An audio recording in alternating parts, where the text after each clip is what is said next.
You have a Mercedes Vito for a Android screen. This is a customer zone.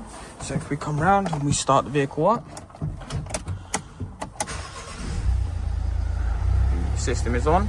Obviously we fitted a reversing camera to this unit as well. So as you will see, it will load up with Spotify and your Apple CarPlay apps ready and available. So we have Spotify on here as well. Obviously if we go back to our original screen, we can go to reverse. We get our sensors and reversing camera. And obviously if we go back to normal, it will return to normal as well.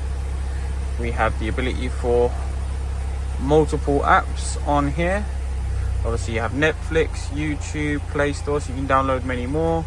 We have Bluetooth music, radio, Bluetooth phone calling. And this is the unit. It gives you obviously the new change of the vents as well, so it gives you circle vents. There's that there.